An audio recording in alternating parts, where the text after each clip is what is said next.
quiet voice, so if you wave, if you can't hear me at all, I'll try and speak up louder. But I went to that same meeting with Ruth, and I wasn't going to go forward. I was fine. Well, I wasn't fine, but I didn't feel that I had any desperate need physically, and that was true.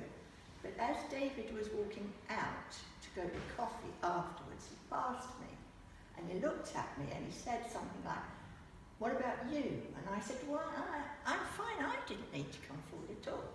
He put his hand on me, and he said, "What are you afraid of?" And immediately I knew that fear had dominated my entire life.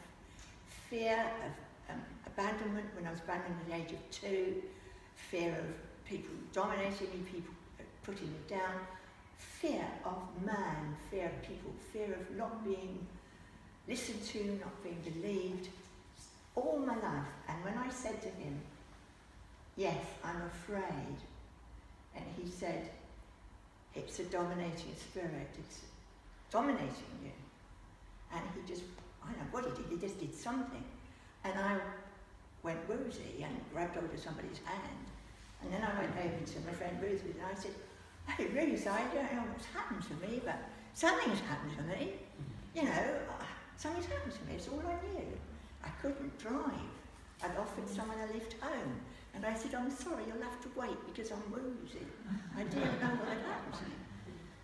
And I waited a bit, I had a cup of tea, and eventually I was able to drive home a bit like this. But I got home all right. And from then on, it didn't all happen at once, but I know I'm free of fear. Praise God. Fear of man. Free of what man can do, what man can say.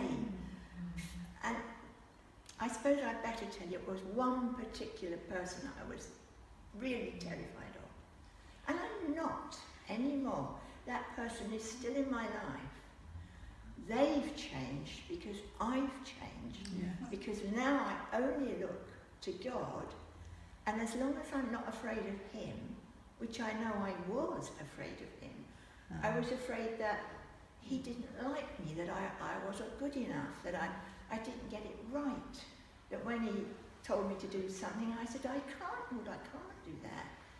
Now I say, "Lord, here I am." I'm 85 years old, and I've been renewed, Praise God. reborn. But it's in the spirit, you know. I just feel, wow, I'm going to Hallelujah. dance. Hallelujah. When I come to the meetings here on a Sunday, my tambourine, I'm playing the tambourine. I don't care anymore what people think of me. Hallelujah. As long as I'm approved of by God, and I know I am. Yeah. I know I'm not, but I'm his child, and he says, "Okay, sweetie, they're all right, yeah. Just dance, just be happy." Praise God. That's my testimony. Praise God.